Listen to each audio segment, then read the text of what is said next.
हाँ WBCR का question है। डब्ल्यू, हाँ वर्कमैन WCR, WCR सॉरी। ठीक है।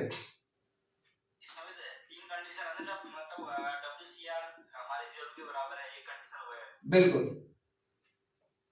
WCR में मान लो हमने 1 लाख का रिजर्व रखा था, चलो 1 लाख का रिजर्व है, और WCR है, एक तो WCR कंडीशन है 80,000 का, WCR मतलब क्लेम आया है 80,000 का। 80,000 का क्लेम है, ठीक हो गया। इस केस को समझ लो पहले, फिर दूसरा केस में फिर जाते हैं। सर WCR क्या है? Workman compensation reserve. Workman compensation reserve क्यों बनाया जाता है, पहले थोड़ा कंसेप्ट समझ लो। वर्कमैन कंपनसेशन रिजर्व मैंने इसलिए बनाया है कि कभी खुदा ना खास्ता कोई वर्कर मेरी कंपनी में 24 घंटे काम में लगे रहते हैं, कभी किसी को कुछ हानि हो गई, किसी को कुछ नुकसान हो गया, किसी का हाथ पैर झड़ गया, तो उसको मुझे क्लेम देना पड़ेगा नहीं देना पड़ेगा वर्किंग आवर्स में अगर उसे कुछ हो जाएगा? कंपनी एक्ट में लिखा सर, और फैक्ट्री एक्ट में लिखा, देना पड़ेगा, बिल्कुल देना पड़ेगा उनको, ठीक है। तो वो क्लेम कभी अचानक भयानक आ जाए 80,000 50,000 1 लाख का, तो क्या हमेशा रखे मेरे पास पैसे? रिजर्व बना के रखूंगा अपने प्रॉफिट से ही। देखो अपना पेट काट काट के ही रखते हैं। अभी अनडिस्ट्रीब्यूटेड प्रॉफिट की बात हो रही थी, 1 लाख कमाया मैंने प्रॉफिट, 80,000 बांट लो, 20,000 जो रख दिया। मैंने कहा इस 20,000 को यार वर्कमैन कंपनसेशन फंड के लिए इकट्ठा करूं, तो ऐसे 20-20 हजार में 5 साल तक इकट्ठा किया तो हो गया 1 लाख रुपए का रिजर्व। 5 साल बाद आज जो है अचानक एक 80,000 की लाइबिलिटी आ गई सिर पे कि भैया चुकाओ, और मेरे पास 1 लाख का रिजर्व है, क्या करूं मैं क्या करूंगा? सबसे पहले एक खाता बनाना सीखो, उस खाते का नाम है workman compensation reserve account, WCR account. ये वाला खाता, इसी के नाम का खाता बनेगा। ओपनिंग बैलेंस वाला है। ओपनिंग बैलेंस किस साइड डालो इसका, डेबिट या क्रेडिट? हाँ बिल्कुल, बाय बैलेंस BD इधर डाल दो 1 लाख रुपए की। यहां तक कोई कंफ्यूजन किसी को? अब इस 1 लाख में से ये खाता बढ़ेगा तो इस तरफ बढ़ेगा और घटेगा तो क्लेम आ गया 80,000 का, क्लेम चुका दिया इस खाते से, तो बताओ उधर बढ़ा दूं घटा दूं? 80,000 यहां डाल दोगे, नाम क्या दोगे इसको? वर्कमैन क्लेम कहोगे, क्लेम। खाते को क्लोज करो, 1 लाख रुपया, 1 लाख रुपया। ये जो 20,000 बटाना, ये 20,000 जो बच गया, ये 20,000 टू पार्टनर्स कैपिटल अकाउंट में डाल दोगे। इस 20,000 को ये क्रेडिट साइड जाएगा पार्टनर्स कैपिटल अकाउंट में। अगर सर हाँ तीसरी कंडीशन अगर क्लेम हुआ है 1,20,000 का, ठीक हो गया। ये वाला कंसेप्ट समझ आया था?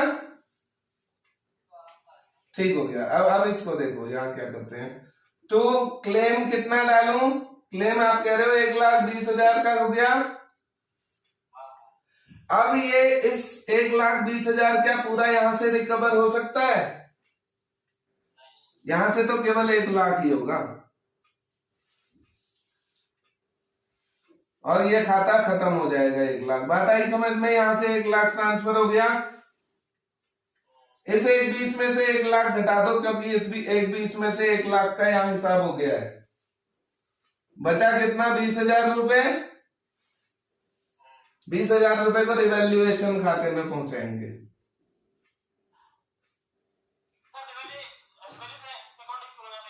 रिवैल्यूएशन अकाउंट, कोई लाइबिलिटी हमारी बढ़ जाए, कोई असेट्स बढ़ जाए, कोई असेट्स घट जाए, कोई लाइबिलिटी घट जाए, तो हम वहां ट्रीट करते हैं। ये भी क्या है, ये 20,000 की क्या है, ये लाइबिलिटी तो है हमारी 20,000 की, और लाइबिलिटी बढ़ गई है 20,000 की, अब तक नहीं थी ये सिर पे, और अब अचानक से 20,000 की लाइबिलिटी और आ गई सिर पे। क्या लाइबिलिटी नहीं बढ़ गई? तो रिवैल्यूएशन अकाउंट के किस साइड जाएगी, आप बताओ हिमांशु? ये 20,000 रिवैल्यूएशन अकाउंट के किस साइड जाना चाहिए, डेबिट या क्रेडिट? वेरी गुड, डेबिट जाएगा।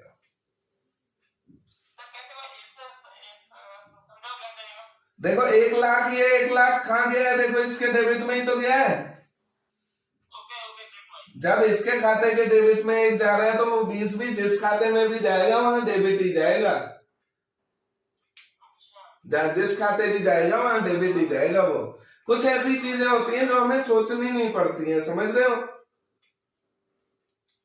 कि क्यों गया वहां डेबिट। भाई ये 1 लाख इसके साथ, इसका साथी तो है ये 20 का।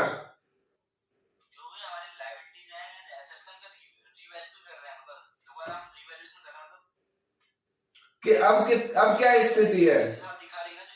हाँ हाँ वो बैलेंस शीट में इस साल कंपैरिजन करेंगे, उसमें मतलब घटी है या बढ़ी है वो चीजें हैं। बिल्कुल।